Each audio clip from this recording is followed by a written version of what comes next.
Hello, hello, everyone. Believe it or not, we are on week 10 of EVN Goes Live. And I'm here myself today, Dean Carby from the Elite Vendors Network, along with the EVN leadership team. And we have 6 very special guests. Oh, I shouldn't even say, well, it's 7. It's 7. If you include the power couple that we have on. It's very special guests joining us here today for our final session for now. Final session of the series. We're gonna have a very special, powerful and productive 2 hours on Zoom over the next couple hours, yeah? And just to speed things, like I've got a lot to say. Our speakers have got a lot to say, so let's just get into it. I just want to first of all give everyone a round of applause and welcome them to our show today. Thank you so much. I'm just going to let each speaker tell us a little bit more about who they are. And we're going to first of all start with Miss Jacqui Annan. Thank you. Please introduce yourself and let everyone know a little bit more about you. Hi everyone, my name is Jacqui Annan. I'm a makeup artist. I've been a makeup artist for 8 years now. My company or my business is called J Annan Beauty. For the last couple of years, I specialize more in bridal. But I do cater to other events as well, but I do more bridal. And yeah, I've started it from when I was 20. Yeah, when I was 20 years old, and I've had the pleasure to work with a lot of different clients. But I do like to hone in on people of color just appreciating their melanin, and that's a very, very big thing for me. So I kind of push that in my business a lot. You'll see a lot on my page, and I've had the opportunity of working with some Love Island stars like Yewande. I've worked with some people from a lot of celebrities from Ghana and Nigeria and South Africa. So that's all about me. Thank you so much, Jacqui. Really appreciate that. Next, can we have Rita and Nelson, please? Introducing yourselves.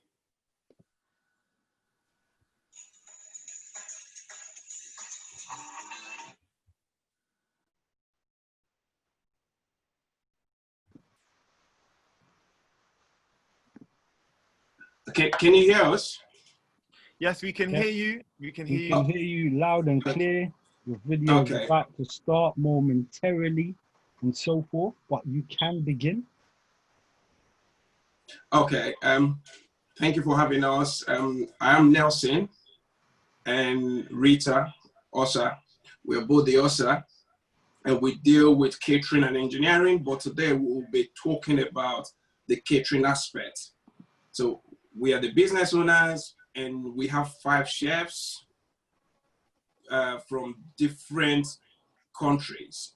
We cater to, these chefs are from Nigeria, Jamaica, Ghana, England, and Sierra Leone. So these are the backgrounds that we cover.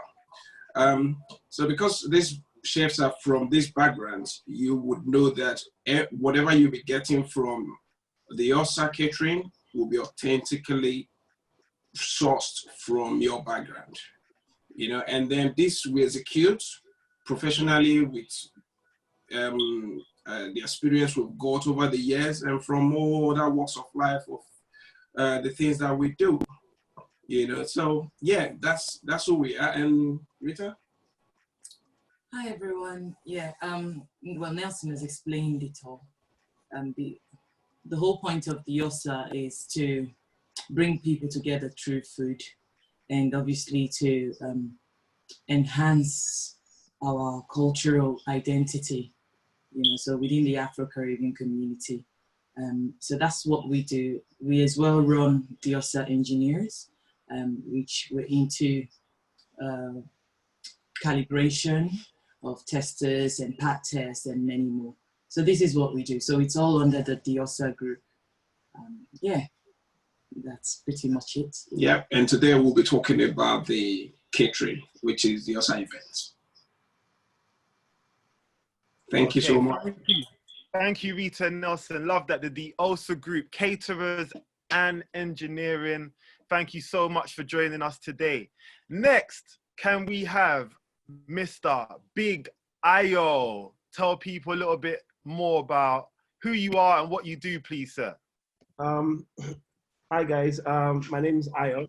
My name is Ayo Akiomeji, to be precise. I'm a wedding photographer. I've been in the industry for about 6 years. Altogether, I've been shooting for 8 years. I think I'm just here to, to show support and, give some of my experiences as a photographer, as a wedding vendor, and how my work, how the wedding industry has impacted me as a person, and I guess what I intend to, to give out to people. Yeah, I think that's it really. Okay, do you want to just let people know some of the places that you've shot, some of the destinations, the people you've worked with as well? Oh, okay. I've worked with quite a lot of people in our industry. In terms of clientele, I've worked with a few politicians. When I say politicians, I mean back in Nigeria. I do quite a lot of destination weddings. On the average, I tend to cover about 15 to 20 weddings in a year. Sorry, what was the other thing, Dean? Sorry. I mean, just some of the destinations you've worked in as well. Some of the destinations. Sorry, guys. Some of the destinations I've been, I would say, I've been to quite a lot of countries. Some of them would be Namibia, which is Southern Africa. Trinidad and Tobago, which is in the Caribbean, South Africa, quite a few places in Europe, Italy, Spain, for weddings. So yeah, that's it really. All right, thank you so much, Ayo. Someone just messaged me saying, I told you Bigg Ayo did my pastor's daughter's wedding. I think he just saw it. I think he just saw it on the screen when you just showed your pictures there. So thank you for joining us this week, Ayo. Next, Mr. Anthony. Can you let us know a little bit more about who you are, please? Hi, everyone. I'm Anthony Olukunle, the founder and creative director of the fashion brand Anthony's London. So we are based in the heart of London, first and foremost. We specialize in creating exclusive and unique and exquisite fabrics, designs for clients. And can I say, most of our designs are made to measure and bespoke. We are also soon going to be launching a female range. So look out, once the lockdown is lifted, we'll be launching a female range. Now, in addition to our suits, we also create handmade shoes, bespoke shirts, handmade ties as well for clients. Yeah, so that's pretty much what we do. We've carved ourselves a niche market for the Afro-Caribbean arena. And I'd like to say we're one of the guys, most of the people in London, and we've got markets in the US as well, in South Africa and in Nigeria, where if they're getting married, they come to me for exclusive designs to make their suits for their special days. In addition to the wedding market, we also provide designs for footballers, as well as dignitaries. So some of the footballers I dress are Mikel Antonio of West Ham. We dress some other Arsenal players as well. And we also dress personalities like Ovi Soko, OVA or Ovi. So yeah, so that's pretty much about us. And thank you for having us. Thank you so much, Anthony. That's a real introduction right there. I love that. Ayo was clapping for you when he heard about the footballers, and Laura gave us the praying hands when she heard about OV Soko. Yeah, she's like, yes. Yeah. I can organize a day, don't worry, for a fee. Yes. And just before we move on to the next person, I just want to show you guys my shirt right here. It's got my name on it. It might be coming up upside down. But I am wearing a shirt today, and this shirt was actually provided to me by Mr. Anthony from Anthony's London. So I had to wear it. Brilliant. So thank you so much, thank you, Anthony.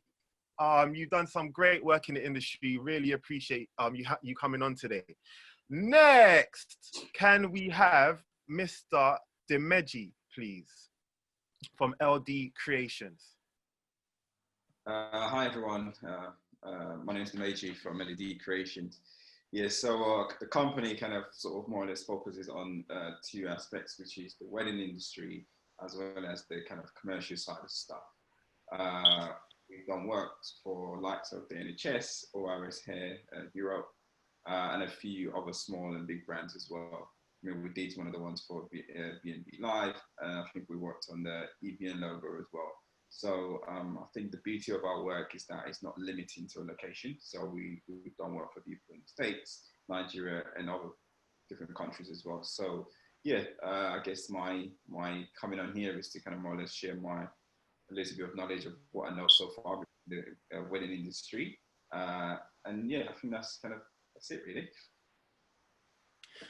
Thank you so much, Mr. Dimeji from Elledee. If I'm not mistaken, this is your first live throughout this period.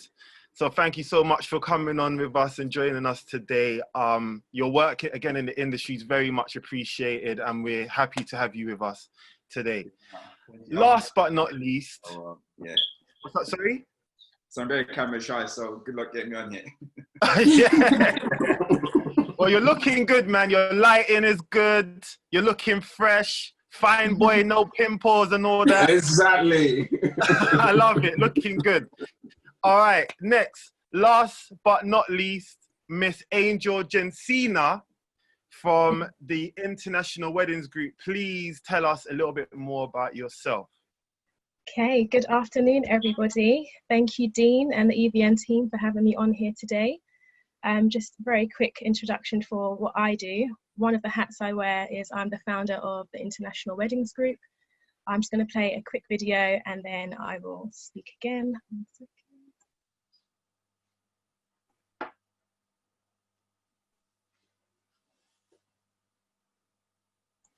I hope, can you see that? Yeah. Lovely. Okay.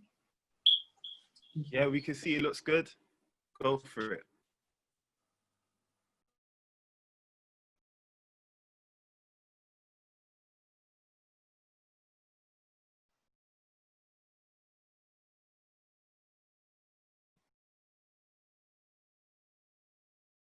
Tell us a bit about what's going on. So this is just into showcasing some of the work that we do for the International Weddings Group, some of the values that we believe in, just in terms of an industry that comes together, that's growing together, that's rising, building great platforms for our businesses. So it's a very quick video, so I'll just stop the share. So yeah, just to summarize what we do as a weddings group is we produce platforms for growth. We create opportunities for wedding vendors, wedding brands, wedding businesses to grow their businesses. We also organize wedding industry events, which connect vendors with brides. We seek to create change in the industry and really just support the small to medium businesses that exist in the industry in various different ways, including things like championing especially the African Caribbean Weddings Group. In the place of like venues in London, venues outside London, getting them more recognised in terms of what we bring to the table, in terms of the value that we add to the economy as an industry. And just personally, it's an industry that's very dear to my heart. So we just seek to do everything to support the rise of everyone that's in this industry.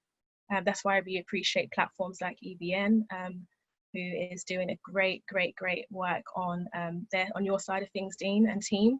So kudos to you. Together we can go much further. Thank you so much. And you know what, this leads me very much so onto the first kind of topical question, which obviously over the last 7 days, 7 to 10 days, we've seen so much online. It actually feels a bit surreal. That, like, am I the only one that feels like this is we're like a movie? It's like an alternative reality from going a few weeks ago, going into lockdown, and then kind of everyone just being consumed with the coronavirus, to now,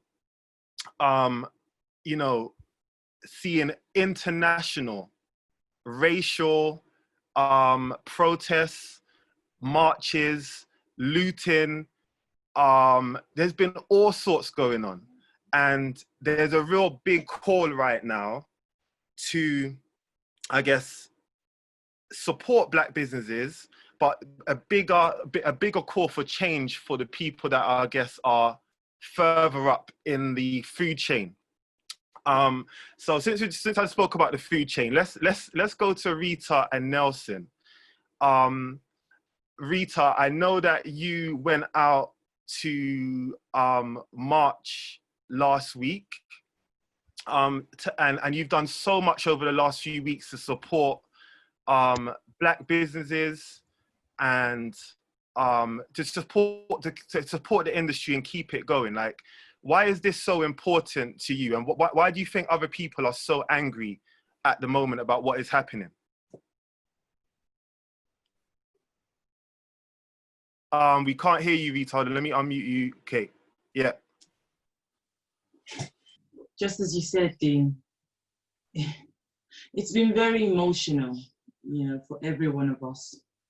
It was as if we actually predicted, well, it was as if we saw this coming, because as you know, a few weeks ago, we had to protect some of ours within the event industry that were hurt because of what was happening to them personally. And we all came together to support, you know, and this is what we need, you know. So for now, I would say with all that's happening, it's all about moving forward. We can't stay and lament. We just have to find ways to move forward. The first step would be obviously dealing with the stereotype within our community, you know. So these stereotypes includes that, you know, we're a broken community. We don't support each other. So let's start by valuing each other. And yeah, that's the way forward, you know. Start by valuing each other. And the other bit is display excellence wheresoever you find yourself. You know, we're all looking up to each other now to be able to draw some positive energy and to strengthen each other. So yeah, Nelson? That narrative about Black businesses not supporting Black businesses, I've heard it a lot over the years. I tend not to agree with it, because I believe that even though it's not perfect, I believe that quite a few Black businesses do support others. But what do you think really needs to be done for people to really show that they're supporting, like in a very real way? I think that it's important as well that we push our businesses towards executing excellence, professionalism. So once we have them up there doing what they're meant to be doing, as their our counterparts in other communities are doing, then we would draw more folks to ourselves. And then we would be able to pass businesses around ourselves. So if you're not showing that excellence, it's a bit difficult for others to want to pass businesses. But if you're showing that excellence and we see that you're doing folks are saying that you're doing what you're meant to be doing brilliantly. I think that that would attract more Black businesses to do businesses with Black businesses. Yes. Okay, perfect. Thank you so much, Rita and Nelson. To Angel, obviously, as you say, you've been doing, you've been doing, I don't want to say your bit, but you've been doing your part in the industry to support Black businesses, to bring black businesses together, both through the award show that you do and the exhibitions that you do.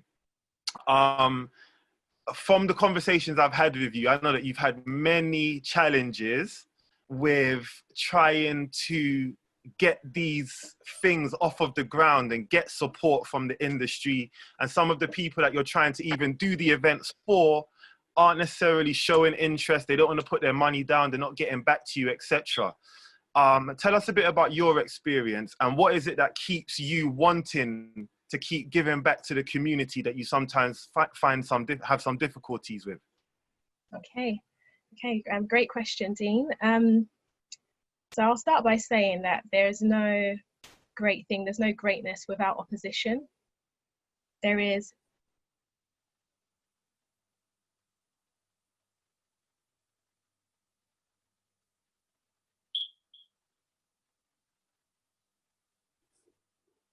Hello? brought me up in kind of like resilience in this industry. Okay, she's back. Oh, sorry, did I go? Yeah, I didn't know if it was just me, but I think you froze for a bit. But it looks like you're back now. So continue. So I was just saying, there's no, it's hard to achieve great things without opposition. It goes hand in hand. I think first of all, from knowing that, to begin with, it sets you in a place of resilience that actually when opposition does come, you aren't quick to give up. So I think over the years, I've just refused to give up because of my resilient nature. But I think the very important thing I want to highlight here is that your vision has to be greater than it being just for you. So because the vision for the things that we do in terms of the awards and the exhibition isn't just for like my own personal benefit, that's what's allowed me to keep going. I know it's for others. That's what gets me up every day. That's what actually keeps me plowing through. Even though if some people, for instance, are opposed to it, because it's not just about me, it's not my own personal, gain. It's like it enables me to not to quit because I know it's bigger than what it's presenting. It's bigger than what people can potentially try and shut down. So I think that's it. I literally just hold on to the vision and I just look at that. If nobody had anything bad to say about it, or nobody had any challenges to kind of the things that we're doing in the industry, I actually think it will actually hinder growth. So I appreciate all feedback. I appreciate the voices of the industry. I appreciate people that, are very open and honest with what they think about some of the things that we're trying to achieve. We take that all on board and we keep moving forwards. We keep pushing forwards with what we're doing. And I feel very fulfilled, like you say, doing my bit in the industry because it's something that I'm very passionate about. So yeah, that's it. Thank you very much. And I'm just going to stay with you quickly, Angel. So for 2021, 2022 and beyond, like what is the plan? Obviously, well, I didn't even introduce it, but the theme for today is setting up for a comeback. Yeah. What is the plan for vendors right now? What's the plan for the industry? How do we all stay in business and thrive basically after this? How do we thrive? Okay, another great question. I believe that first and foremost, in terms of the posture of your heart and posture of where your mind is at, everyone first and foremost should stay encouraged. Seasons come and go. Seasons that come and go for sure, and this is just a season that we're going through. I believe the industry will recover, and I believe that it will recover stronger than it was before. So that's one thing, is to hold on. Second thing is I would encourage everybody to look at adding a digital element to their business, meaning that look at ways which you can have an element or part of your business that's running online. Because as you see, when the physical world shuts down, it's the online businesses that are still thriving and still able to execute. and provide a service for somebody. There's so many different ways you can utilize the internet to still provide a service, provide a product, provide educational courses online, whatever it is. There's so much in that digital realm that if we added that extra bit to our businesses, then if anything ever happened again, I mean, God forbid, like a pandemic, we'd have that to fall back on. So that's one thing. Second thing, in terms of coming back, I would encourage everybody to collaborate, meaning that coming out of this, we need to band together, stick together, support one another to really pull each other up and out of the current depression of the industry. I think collaboration is going to be really key for us as an industry. Working on projects, working on weddings, recommendations. I love what someone's doing in the EVN group, which is like a win a free wedding initiative, stuff like that. I think that's phenomenal. I think it's phenomenal, it's really good. So things like that, be open to collaboration, be open to partnering with other people, be open to knocking on someone's door and saying, hey, let's try this or let's do this. Is the best time and the best opportunity right now to try something new, put yourself out there, do what you can to come out of your comfort zone, and you'll be surprised at the current that will come back to you. And I'll end on this. It says that in the great book of wisdom, the Bible, in Ecclesiastes, it does say that cast your bread, cast your investments across many waters. Okay, perfect. Thank you, Angel. I think, Angel, are you there? I think you're frozen again, Angel. But okay, what you just said is great.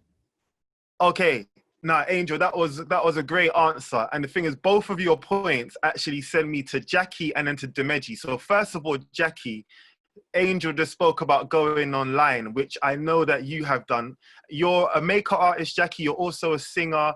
Tell us about the other things that you know, if there's anything else you do, tell us about that. But I know you've brought your makeup business basically online, and I don't think you're looking to go back either. And Dimeji, talking about collaboration, you have worked with so many of us in the industry, and actually you're helping a lot of us to get online now, and you've been part of the Win My Wedding initiative. So you just tell us a little bit about that after. So, but Jacqui first, please. Sorry, Dean, can you repeat what you're asking me? So tell us about your process of going from, you know, from kind of lockdown happening to moving your makeup courses online. And if you're actually looking forward to the industry, I guess, returning to normal, if you're just happy kind of staying online right now. And then after that, we'll go to Dimeji. Okay. As for staying online, I'll answer that first. I think that referring back to what Angel was saying, definitely an element of it will be online, but with makeup, it's very difficult to do a bride online. So I would have to, you know, have the interaction with humans and go to venues and wherever it may be. So I know that element. I'm ready for that to come back because that was a big portion of my business. I would say I specialize in bridal. So now that all the weddings are being postponed and cancelled, this put a big halt on what I actually do. However, when it came to the online stuff, my online presence was good, but I would say I realized where I could do better when this happened. I think it opened my eyes that I can't just focus, or my priority just can't be on the physical element of my business of going out to do makeup, but I would do one-on-one sessions. I would have clients usually, or people come to me to learn how to do certain things. But obviously now that that can't happen, that's when I thought, okay, cool, let me move everything online. So what I did is I followed, I don't know if anyone has heard of, there's a fitness instructor called Kiera London on Instagram. She set up a thing on Instagram Live. So she literally they paid monthly, and then all she did was she would do exercises online. They'll join her on live, and I just kind of modeled that and put that into makeup. So I said, okay, I can put on a 4-week course for a certain amount, for X amount of money, and then I'll be teaching on Instagram Live, where they'll be able to ask me questions, they'll be able to DM me, and I'll be showing them techniques on how to do their makeup. And when I put it out there, I was very nervous at first because I thought people may not want to do it online, or it may not be received well, but I was shocked. I had like 60 people that joined into the class for my first online class. I was just like, okay, cool. This is an element that I could do regularly. And now that I've started it, even when we do open back up and I'm able to go and do wedding stuff, I'm still going to do stuff like this because I've realized that people do enjoy it and people are do gravitate towards it. So I'll say it's a huge element, and it's a huge part of my business that is, or a new part of my business that has just sprung out of the lockdown. And I'll say it's really important. I'm not going to stop this. I'm so happy that it has come because it's opened up my mind to just branching out a lot more and not just sticking to what I know. And just, that's my view on it. Yeah, definitely. I feel like this lockdown has forced so many of us to go in a slightly new direction or think of things differently. And well done for taking your business online, because I know it can be scary, especially you're going to, wonder if anyone's going to pay or, if anyone's going to actually respond to you. But from what I've seen, you've had a massive response and a lot of success. Would you say that? For the first time, I definitely have. It's gone a lot better than I thought it would. So I'm just using this to now improve and just kind of get better and better each time so I can provide a better service. Yes, we're getting a few people in the comments saying, well done, sis, well done, Jacqui. Thank you. And I just need to let everyone know watching that I know this is a slightly different setup to what we had a few weeks ago, but just to remind you that if you're putting a comment into the chat box, you can either choose all panelists, and that will just go to the panelists, or you can choose panelists and attendees. And if you choose that option, then everyone watching and the panelists will be able to see. And if you've got any questions, you can use the Q&A box, which I see one or two people have already done. But we've got some questions for Angel, and we have a question for Jacqui and for Bigg Ayo. So we're going to get to those in a bit. Thank you so much, everyone, for joining us today. And EVN goes live number 10. When we first started this, people were like to me, we're only going to need maybe 2 or 3 weeks of that. And here we are, 10 weeks later. It's just been, it's been a big success, I would say. And obviously we are kind of coming out of lockdown, but it's still not clear for us in the industry exactly what's going on. So we're having to kind of readjust, to pivot, to think of new ideas. And a man that's behind a lot of the artwork of the ideas that you see on Instagram and stuff is Dimeji. So he does a lot of my artwork and graphics, not the ones that look rubbish. The ones that look rubbish, I do myself, but the ones that look good, he does. And he's a very talented man. So Dimeji, tell us a bit about how you've been supporting other vendors in the industry during this time, because there's been a big rush for people to get online, redevelop their websites, rebrand, do stuff on social media.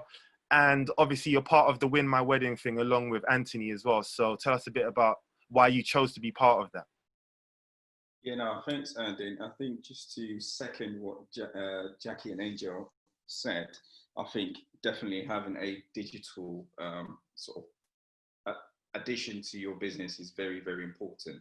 And obviously digital, not just being social media, kind of need to make sure you have a good solid website, links to other bloggers, and a few other kind of digital platforms such as videos and stuff. So I think we all need to more or less diversify our portfolio online as well to be able to be ready should these kind of things happen again, potentially in September, as they say there might be a second wave. So I think for us as a business, it was interesting because we never really saw any dip at all, because clearly we kind of all geared up to be online and to be digital friendly and ready. So I think when all of these things happened, a lot of vendors and a lot of businesses were coming to us and saying, okay, now that there is a downtime, how can I better myself or better my website or better my branding ready for when business starts to pick up?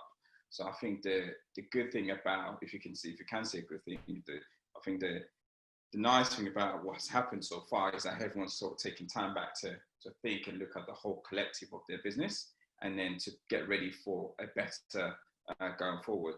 So I think just to kind of go back to your point of why I decided to join the Win My Wedding thing, it was I mean, I had a call from the guys organising it, and for me, it was a no-brainer. I hadn't even finished hearing the whole concept. I said yes, because I felt like it was a time to give back, and especially when a lot of people are saying how the kind of the Black community don't really collaborate within these sort of collaborate quite nicely, and I felt like there was a very strong pull of people wanting to come on board and wanting to give something back.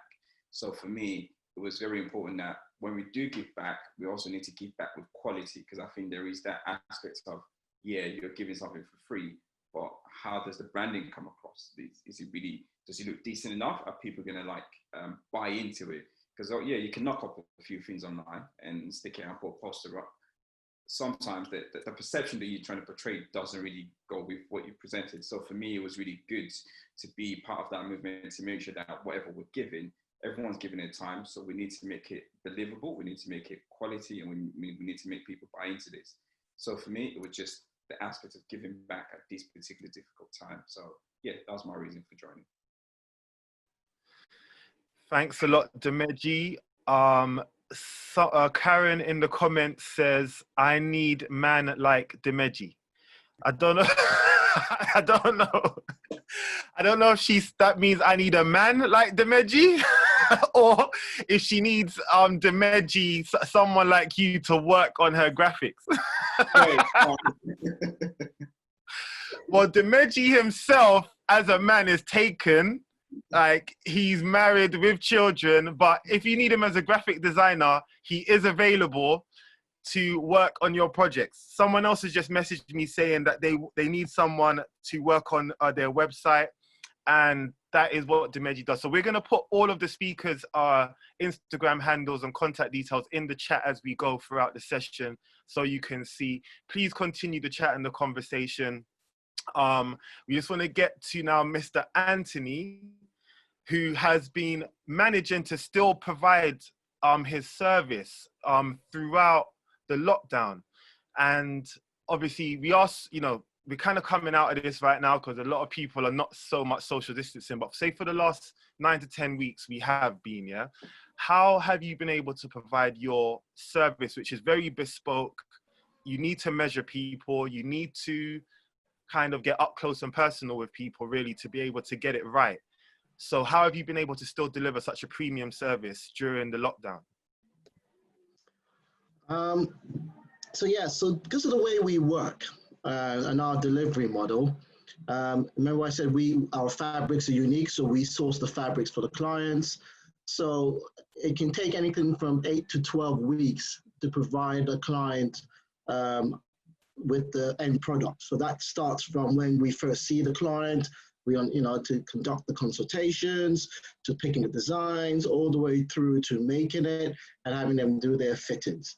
So what happened to us is early March, by the time the lockdown obviously it started, we're seeing quite a few clients and we had a pipeline of work to complete.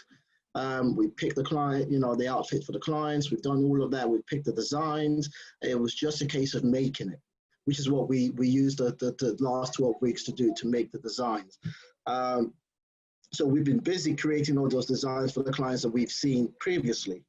Now, the biggest challenge for me during this period was knowing that we were going to have a big hole come July, September, July, August, and June as well, where we haven't seen any clients. So whilst we're busy doing work, we've not been able to see new clients.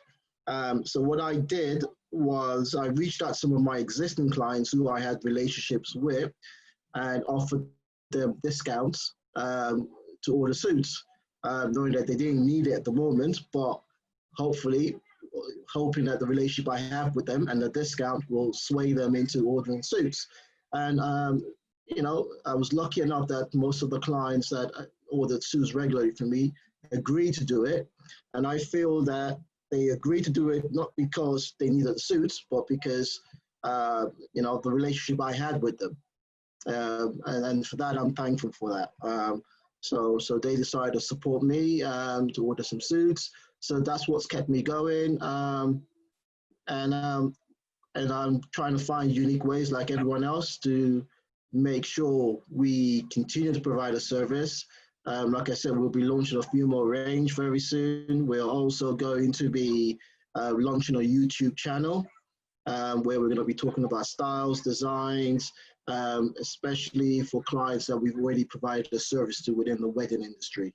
So we are thinking of ways to diversify our portfolios. We're thinking of creative ways to reach out to new clients. We started a waiting list as well, where we are offering discounts to clients who sign up now to join on the waiting list. So that was very successful. I posted it for a few weeks. I offered the first 10 clients discounts, about 25% discounts, plus a new shirt, a free shirt and a tie if they signed up to the waiting list. So when the lockdown got lifted, they'll come in and do their consultations.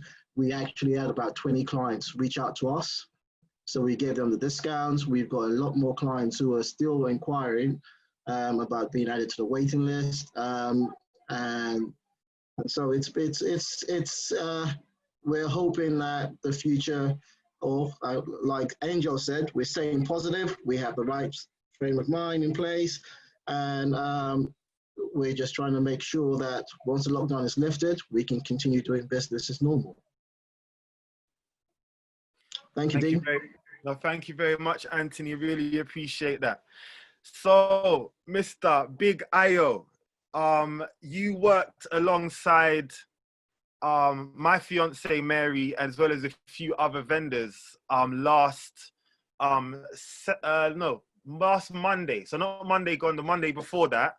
Yeah. And as you know, Anthony just mentioned, the lockdown is being lifted, and that was probably the first wedding that you were able to shoot in person for a few months. Yeah, please tell us a bit about what that was like.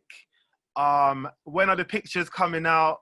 And how was it for you to shoot your first wedding after many people were quite nervous about coming out again and socializing again?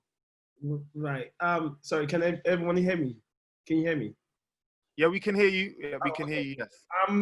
My experience, well, to start with, I was really excited about shooting the wedding because it's been such a long time, and as everyone here would understand, we love what we do. I like to think everyone loves what they do in the industry.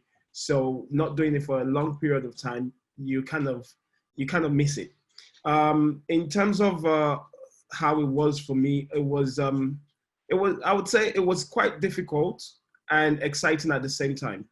Difficult in the aspect of there are some challenges you come up against. In this particular wedding, fortunately, people wearing a mask, at the wedding. And I believe this is because most of the people that came to the wedding are like very close family members. I think they had about 25 people, if I'm correct. And also they had the social distancing in place. For me, I mean, it was difficult in terms of getting to the wedding, going to the groom's house, going to the bride's place.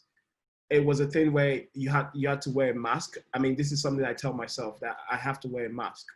Now, when you've got the mask on, it's really warm outside. Inside it's warm outside. Even inside, it's worse. And you've got the mask on, so it can be very uncomfortable. Trying to get into what you're doing, and also being conscious about the fact that you might potentially, be catching a disease or this whole virus thing. There was a few challenges, i.e. when taking family pictures of friends and family, because they had about 3 or 4 friends each to attend the wedding. You had, at the point where you would normally have a family picture with your friends, some of the friends had to stand separately, which for me is very awkward. It's almost like, why are we taking the pictures in the first place? We might as well Photoshop you into the image. So yeah, that was challenging. But from the health point of view, whilst shooting, you tend to forget yourself. And then you always have to remind yourself that, oh, wait a minute, you need to maintain your distance from people. You need to, you need to always be aware of two things. Whereas in the past, when I'm shooting, I'm only looking at my subject. I'm only thinking about what I'm doing. But now I have to bear that in mind that I can't go back. I can't be shooting or working and not bear in mind that I might potentially, catch, a virus or a disease. So yeah, it was quite difficult, but exciting at the same time. Lovely jubbly. Now that sounds really good. And when are we gonna be able to see the photos from that Dean, very unique event? The pictures came out the next day. Because the pictures are already out. Yeah. It's out because wow. We haven't got anything to do. So I had a lot of time to burn. So it was pretty much out the next day. So yeah, it's all done and given back to the client, which they're very happy with it, and they were surprised that they got it so quickly. But then, I was excited to give the images, so yeah. And how long am I going to have to wait for the pictures for my wedding? When it's my turn. When it's About 2 years. Okay, so this is another point I was trying to raise with, I think we haven't quite had that conversation yet, but what I've been telling every bride and groom I'm shooting their wedding next year, generally speaking, I usually tell people, according to contract, it could take up to 12 weeks. Now, given the situation of things, because at the minute, I'm guessing everyone is experiencing the same thing. I'm having to book clients from this year into next year, as well as also you've got new couples that are wanting to get married next year. So it's almost like we're going to be working twice as hard next year. Now, given that circumstances, it then means potentially there could be a delay to delivering images. But again, these are things that I'm trying to manage clients' expectation by letting them know beforehand so that it doesn't hit them as a surprise, or they don't then look at you as a vendor, or, as a black vendor that isn't reliable or professional. So that's something that we're working on. But the lockdown is also put me in a place where I've been able to go back to the drawing board and develop myself with new skills and things that I felt like I've always wanted to do for the longest, but just never had time to do it. Okay, perfect. Thank you. Yeah, by the way, everyone, Bigg Ayo is my wedding photographer, my actual wedding photographer for next year. It was supposed to be this year, but it wasn't to be, but we are gonna, we've postponed till 2021. And he will be our wedding photographer for next year for sure. So let's go talking about next year, 2021. Let's go to Rita and Nelson once again, because we are still trying to work out exactly how it's going to be for next year. But from the conversations we've had, Rita and Nelson, you two seem to be very much like, you're one step ahead. It seems like you've already put things in place to become COVID compliant, and you've been thinking a lot about how your business is going to run going forward. You haven't necessarily just waited for maybe government announcements or waited to be told what to do. You've kind of already started preparing. You've obviously got the very difficult task of managing food, logistics, staff, as well as client expectations. Do you still see catering being as lucrative next year and going forward as it was before this season? And tell everyone watching some of the things that you've put in place to be able to go back out there and start working again. Okay. Will the wedding industry be as lucrative as it used to be? Catering would continue because people would always require food. But in regards to the wedding industry, we're finding that, you have to now diversify. As everyone has said, you have to be more creative. But there's a trend now with clients, and this trend is they're happy to work with whatsoever you've got for them. So they're giving us vendors more greater creative freedom to be able to work with them. In regards to next year, what we're putting in place, well, right now we have joined a lot of hospitality associations so that we can be on top of things, follow trends within the industry. That's one. And then the other bit is, obviously, we've adopted new catering styles, and just in any way that we can to be able to assist our clients and as well protect our staff. So it's all about, as I said, diversifying and creativity. That's what would keep us sustainable for the long term.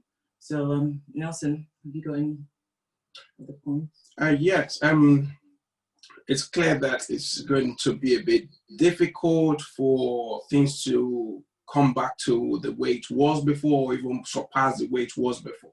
But what we've done is make sure that as things are gradually easing off, we know it's going to ease off at some point. Everything is going to come back to normal, even greater than it was before, because there is this potential that people wouldn't value themselves more than it used to be after experiencing this social distancing. So once we are all back together, we would want to celebrate ourselves more. So that would come into place. But what we've done in the meantime is what Rita said, which is the styles of catering we've adjusted to accommodate the social distancing, which means rather than having loads of people queuing up and things like that, we've adjusted to a style whereby you can actually have yours with your immediate family and things like that, just to make sure we stay on top of things and make sure things are going according to how it should be, so as to avoid spreading or catching viruses. And in regards to our clients, the trend that we've seen is a lot of them are now obviously reducing their guest numbers. So for those that wanted to go with 300 guests, you find that they're now reducing it to 150 guests. So we have to now change our catering styles to be able to fit that, as well as applying social distancing measures. So these are the things that we've had to put in place. But yeah, it's been a lot, you know. And then the other bit that Angel mentioned, which was the incorporation of e-commerce, you know, being online.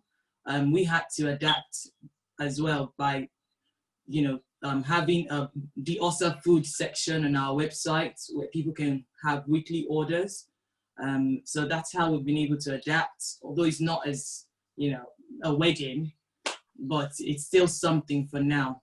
You know, we will always find ways to adapt. That's what we do. Yeah, that's what humans do. We're humans, yeah. So we'll always find ways. And what areas have you been delivering your food to? You want to find out if it comes to your area? Dean, don't yeah, worry. I might order it today. Dean will sort you out. Okay. Today, listen. You've got at least 3 potential customers, all from the EVN leadership team. How quickly can you get this ready, and what area can you deliver it? Okay, it's weekly orders. So if you order within the week, and then you get it delivered within after 2 days later. 2 days later, you have it delivered. And we do deliver to the whole of London and the home counties as well, depending on your orders. Yes. Okay. So that's when I say home counties, I mean Kent, Surrey, Middlesex, and Essex. Yeah, that's amazing. That's amazing. But you don't do same day orders though. Dean. No, we don't, because we set up the commercial kitchen for it, so it has to be a day that we'll have to open to do those orders, get our chefs in to get the foods ready before we can deliver. And bearing in mind what we do, our niche market, as Remy Benson would always say, is the mixed couple market. So you know, we deal with a lot of fusion. So it's not like the typical Nigerian cuisines. It could be a mixture. So that's why I would have to get the chefs to come together at the commercial kitchen to prepare these foods. So yeah, that's what we do. And amazing. Amazing. I love it. No, so I think probably many of us are going to be putting in orders with you over the next few weeks. There's a video I watched this morning talking about the plan going forward, the plan to support Black businesses going forward. And I'm sure many people's probably seen it. But what he says is that we need to be putting our money and our focus into supporting kind of Black food companies, restaurants, etc. Because that's obviously one of the fastest ways that we spend our money on a daily basis. So is that something that you're welcoming? Like just like way more people? Are you kind of ready for a real surge of customers if that comes towards you right now? Yes, we are. And this is what we've always tried to push out there. For some of those that don't know the caliber of clients we've dealt with, which includes BBC London, YouTube, mobiles, Twitter, we've been trying to enhance our cultural identity. We've been trying to make people understand the Afro-Caribbean culture, how beautiful it is. And yeah, this is what we're pushing forward to. So it's brilliant that all this, I mean, it's sad, but it's good that it's all happening. So we need to appreciate each other. And that's how, that's growth. And as regards to what's happening, I think that with the protest that you mentioned earlier, I didn't have the opportunity to chip in then. With the protest, I think that we shouldn't just stop protesting. The protest can carry on, but we should walk it out as well. And as we're walking it out, let's just hope that we're turning a corner during this process. Let's turn a corner. Yeah. Let's not just protest and let it go. Let's walk within ourselves and portray good excellence and for others to see as well. Yes. Thank you so much. Please let us know, well, if you can, please drop a link to your menus and how people can contact you about the food into the chat as well. That would be great.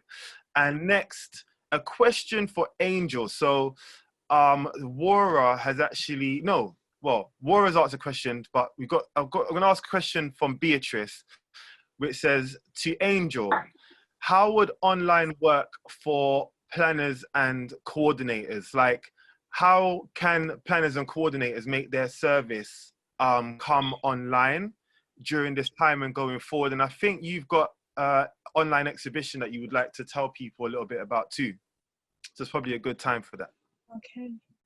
Okay, just sorry, because you froze slightly there. Did you say how can planners and coordinators make their business digital? Is that the question? Yes. Okay, yes. That's the first question.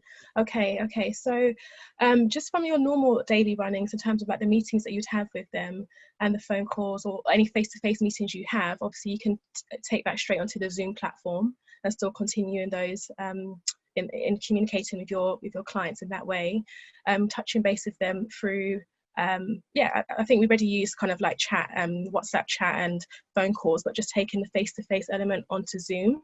But to add something extra to your business, you have to think about extra service offering. So you can look at things like a virtual vendor search service. You can look at things like creating an ebook about, you know, what bride should look for in a wedding planner. Let's say 10 key things or 10 things you've never heard a bride should look for in a wedding planner. Create an ebook.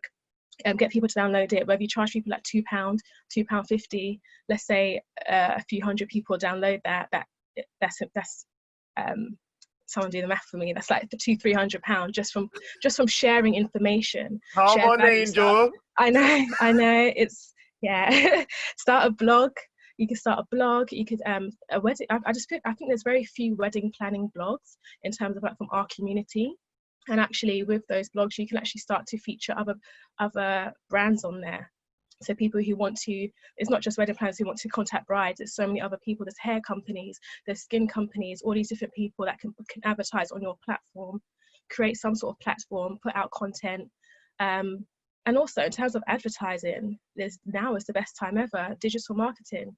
Have put your posts go around on Instagram. I think Dean, you're like a pro at sponsored posts and stuff. So sponsor your posts, sponsor your services. Look at repurposing your content as well. So previous weddings that you've done, just showcasing that in a different way as well. Just keep your brand looking busy, keep your brand looking active, and the brides will keep you in the forefront of their mind.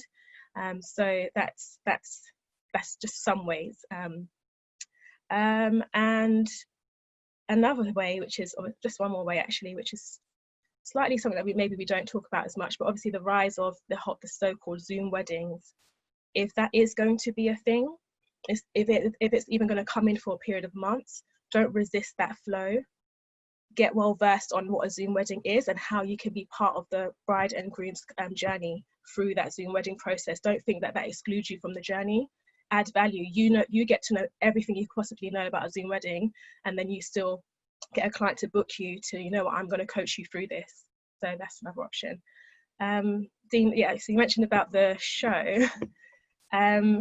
Yes, tell us about your show, Angel, your online digital show. Show. Oh gosh, wow, she put it up there. So, okay, so basically, obviously, one of the things we do is wedding industry events, and we haven't been able to do any this year. Oh yeah, bar the awards actually. The awards was just before, just as lockdown was coming in. But we had a couple of wedding shows we were going to put out this year, which obviously haven't been able to go ahead. So what did we do? We adapted and just leveraged off the times where we took the show online. Well, it's a brand new show, but we took the concept of the shows that we're already doing and created a virtual version. So it's going to be the first 7-day virtual wedding show that is going to launch in just a few weeks' time. What we're going to do is like literally the experience you'd get from coming to one of our live shows, you'll now get that from the comfort of your homes, and bride and grooms can book on, vendors will book onto literally like a virtual floor plan and have live webinars. There's going to be Q&As, there's going to be competitions, there's going to be live performances. There's going to be a lot going on. So that's the show is called a Modern African Wedding Show. It is a new arm of a show that we currently do. And I do that in partnership with Satonya Deru of ST Weddings. So for any vendor that does want to showcase, I would advise you to get involved. It's a great time to shout about your business, benefit from the PR that's going to go on around the show, and yeah, just be part of something new to show our brides and grooms that we are resilient, and if the times change, then we will too. Wow, this is like literally, this is like groundbreaking. We got a 7-day online wedding show. Like this is crazy. This is something else. Well done to you. Listen, I love things that are new, that are fresh, that are innovative. Yeah. If you could tell me 2 reasons why I need to exhibit at your show right now, what would they be? Okay, so 2 very quick reasons. Supercharge your marketing. Supercharge your marketing, do something different. Everybody's doing bits and bobs on Instagram. Supercharge your marketing, put your brand in the forefront of the minds of bride and grooms. They're going to see this show. If you're not part of it, they're not going to think about you. They're going to think about the vendors that are part of the show, and they're going to contact them. Secondly, why should you be part of it? Again, it's about adapting and changing. So obviously, if everything is, the physical realm has come to a halt, we don't know when it's going to recover. So why not try something new? Step out of your comfort zone. The whole world, before the pandemic, the world was moving digital already, before the pandemic. So yeah, it's time for everyone to look inwardly at their own businesses and think, okay, like whoever, I think Beatrice asked about the digital element to add to her wedding planning business. This is an opportunity for you to do exactly that. Come into the digital realm, get used to it, and I just put your feet into the water and basically see how it goes. But you will gain clients, you will gain the recognition. We will be promoting you ferociously, literally, throughout the whole digital realm, PR, marketing. We've got great partners. So yeah, that's it. Love it. And you're probably not going to like me asking you this, but how much is it to exhibit? What's the money like, baby? Tell us. It's actually really, there's a very low price entry to barrier in terms of pricing. So we are starting from £99. We think it's very reasonable. We do need to build the platform. You can literally be part of the show from £99. And then we have two other package options, but from £99 you will get the main or the basic benefits of being part of the show. Okay, and does £99 get you 7 days of exhibiting or 1 day? No, it gets you 7 days. Okay. Well, let's see what our vendors right here on this call think about exhibiting at your show. So, Jacqui. Jacqui, have you ever exhibited, sorry, Jacqui, unmute you. Jacqui, have you ever exhibited at a wedding show before? And what do you think about this online digital wedding show? Like, is it something that interests you, and would you pay for it? I haven't. Before I got into the industry, I worked. I think I was volunteering with another makeup artist at the time. So I went to a wedding show with her, but I was helping her on her wedding show. So I've seen how it works, and I've seen how competitive it can be sometimes, even on the floor. Because I remember the makeup artist that I was helping was literally directly opposite another makeup artist, and it was like trying to compete and like come to mind. You know what I mean? It was like so it was interesting. I haven't done it before. I would like to just to see what it's like, but I think something like this is perfect. I think I would enjoy something like this. I think the price point is amazing. I think being part of something that is so new and so fresh is important because like we've been stressing throughout this whole conversation, having that online presence is so important. And I think this will also bring you a new type of clientele as well. So I know there's certain people like, you know, some obviously not older, but the people that are not really tech savvy, they don't really want to do things online. And you may find now clients that come from different communities, different ethnicities that will do something like this or that are more gravitated to this. So I think it's something great to be a part of. I'm definitely considering it. When I heard that price, I was like, oh, for 7 days, I'm gonna be there. So yeah. I think it's amazing. I love that. We got a bit of a co-sign from Jacqui there. But Jacqui, you're a makeup artist, yeah? And obviously in the last, say, 5 years, the makeup, maybe obviously with the rise of Instagram, there's just been more and more and more and more makeup artists. Yeah, like there's been, I didn't even know so many makeup artists existed at all. Like literally, but obviously it's not my thing, it's not my industry, etc. But you've got 17,000 followers on Instagram, and a lot of people just got no clue how to kind of get those numbers and how to really make themselves stand out in the industry. What would you say your special sauce is? Like what has made you stand out compared to all of the other people there are doing a similar thing? Because there's loads of people doing makeup right now. How have you managed to make a name for yourself and a brand? Do you know what it is? I think with Instagram, I'm probably not the best blueprint because I go through like my highs and lows and my ups and downs when it comes to posting. Because sometimes I kind of get a bit overwhelmed with posting. I'm just kind of like, I need to take a break from Instagram. But I know that's like a very big part of my business and how I put my stuff out there. So with growing my brand, I think for me, it started with me gaining confidence in my craft first. Once I was confident in what I was putting out, I didn't struggle to post. So it was just more of knowing that I'm putting out quality products. And I think what was with makeup artists as well, because it's such a saturated industry, I think it's really important to find your own niche. A lot of the time people are trying to mimic other people or want their makeup to look like others. And I think for me, I went through that whole stage and then I finally found, I was just like, why am I trying to be like everyone else when people are going to come to me for a specific reason? So I just literally where I was confident in or where I was strongest in, I kind of capitalized on that. So that literally brought people to my business. And then on top of it, I'll just say great customer. Everywhere I go, I try to give the best customer service. So when people feel comfortable with you, sometimes your work alone doesn't speak for you, but your character does. So I literally whether it's a bride or a birthday, they know I'm going to come in, I'm going to be smiling, I love having conversations with my clients and stuff. So those little things were just like, people would then refer you to their friends, they'll refer you to their other people around them. So I think that was a big thing for me. And literally, gradually, through the 8 years, that's how I've got into where I am. Really, it's nothing, no special sauce. It's just literally just capitalizing on the qualities that I have that I believe that are strong. Amazing. Well, we got Bill in the comments from earlier saying, Jacqui, honestly, the most amazing makeup artist.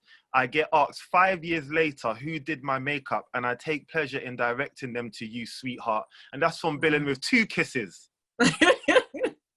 Villain, yeah, I did Villain's makeup years ago. Like, that's, when I even thinking about it, I don't even remember. At the time, I'm sure I wasn't that good, and she still booked me. So, and yeah, but she's beautiful anyway. So it was never hard to work with her. She made an amazing, a beautiful bride, honestly. I love that. Oh, this is nice. and no, that's really nice. And Karen also says, when you get a second, Jacqui, please check your DMs on Instagram. I think she's got a question for you. All right. So next to Dimeji, I've actually seen you exhibit at the National Wedding Show before. I've come and met you on your stand, and so you must have paid, a few thousand to exhibit that weekend at the National Wedding Show. This must have been about 3 years ago when I saw you at Olympia, I think it was.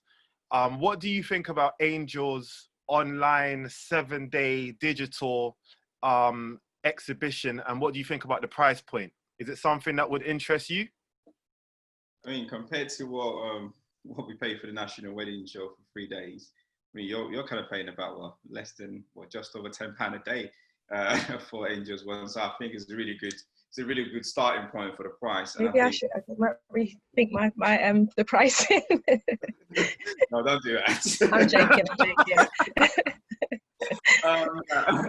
I think the good thing about the virtual stuff, because I'm very data driven, is that obviously when all of these things go online, I think the results at the end of it speaks volume. Because obviously with all these kind of physical stuff, they tell you 20 people came, 2,000 people came on this day, etc. But you can't really gauge the engagement as such, and it doesn't really give parity to all the vendors that are exhibiting, because there are different groups and different sections. But I think this online side of things kind of gives that level playing platform to everybody.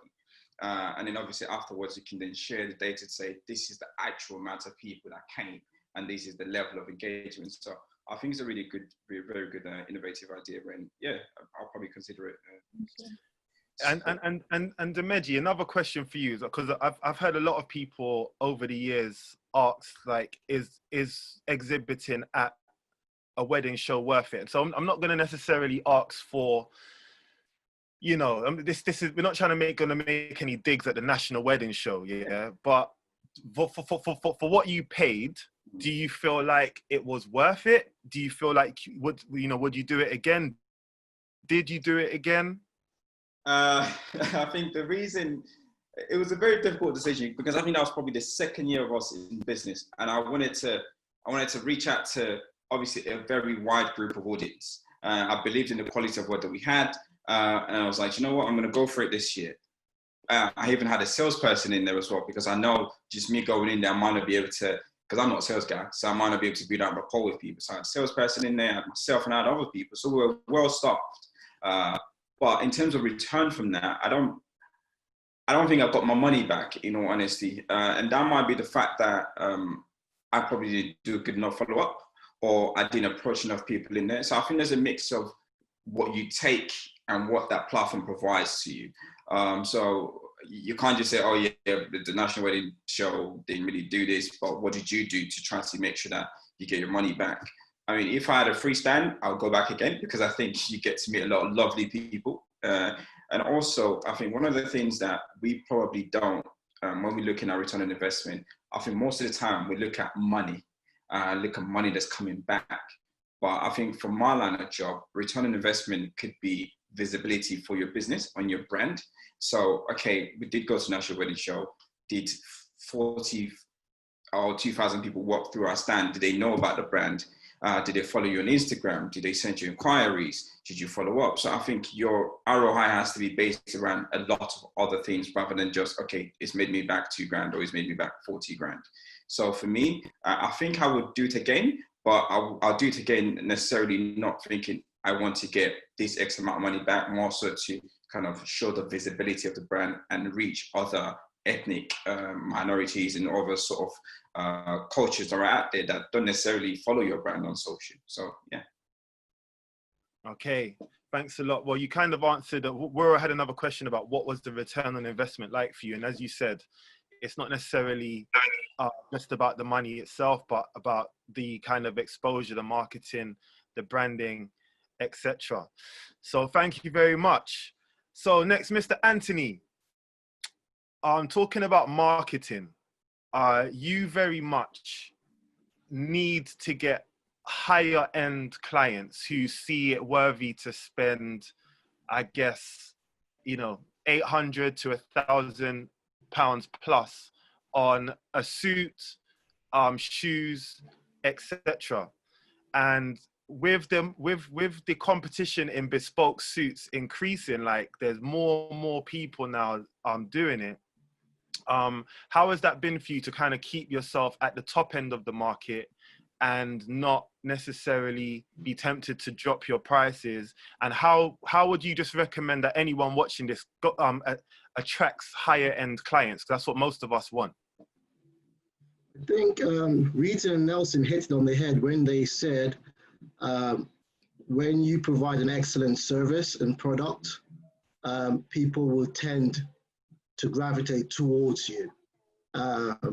What I've spent the last couple of years doing is making sure that the products that I provide are, one, exclusive, very different from what you'll get everywhere else. So when customers come to me, they know they're getting, one, an exclusive product, you know, the fabrics are different, they're getting a great service, and they're pretty much going satisfied. It's challenging with a lot of people trying to undercut you, but I think what I have got and what I'm proud of is when clients come to me, most of the clients, about 80% of the clients that come to me, they already know the price range. They know what they're coming to spend. They just want to get something unique for them. You know, Jacqui hit the nail on the head. Be yourself. You know, create your own niche market, create your own image where people know what they're getting. A lot of clients that I get are self-referrals or referrals from other clients. They've seen the product, so it works a lot for me. I mean, when I first started out, I did a lot of marketing. I went out to wedding shows.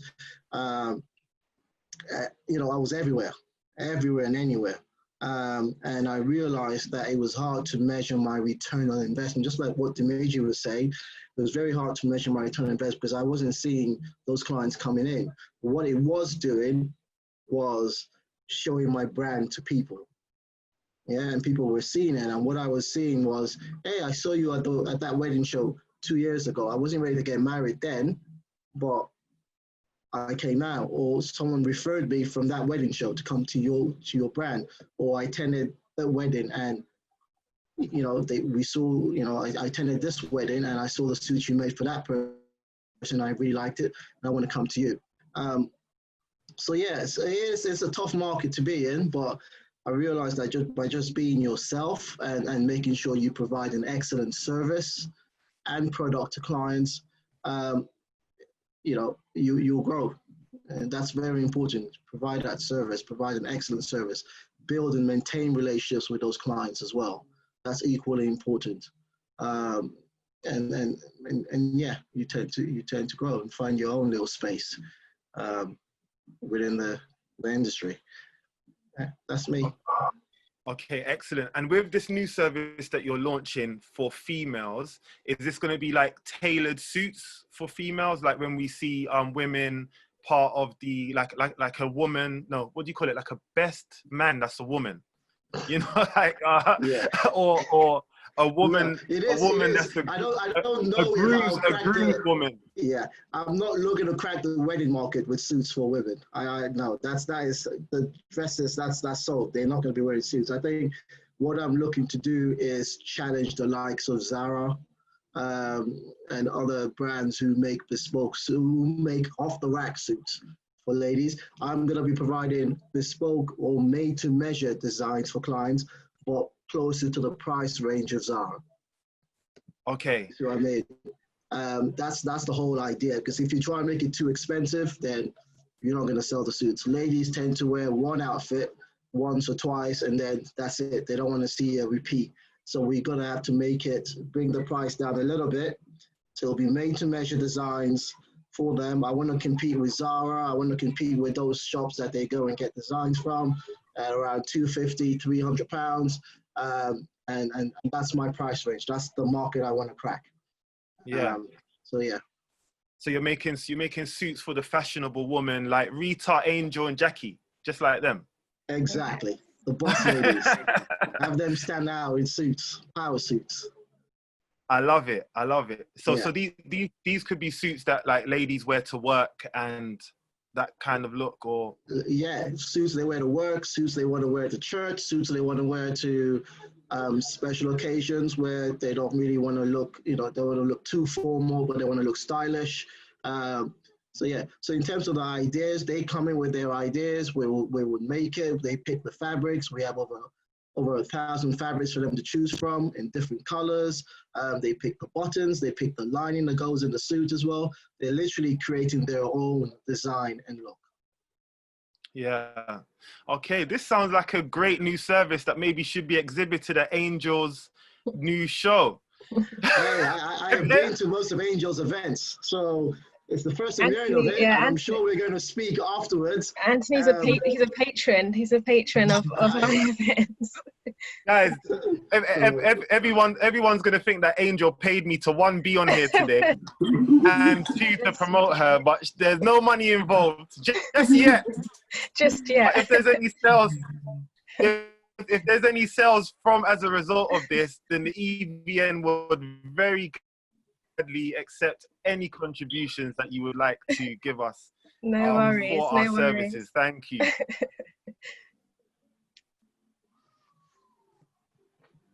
Dean. What? Dean is off. So Dean.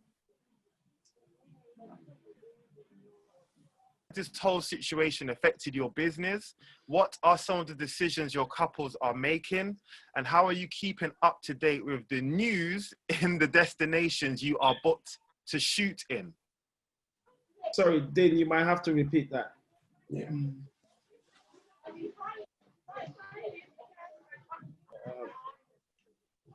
Is it just me or Dean is frozen? Yes. I think the question was around how do you update yourself in terms of the regulations around the venues you're going to be flying to, the countries. Who's that diverted to? You. Oh, so, to me. Oh, so we've lost Dean. Do we continue without him? Or? Continue. We're getting him back. Continue. Oh, okay. All right. I think for me, I've always been someone that tries to connect myself with what's going on around me because I think it's important for me to, act accordingly to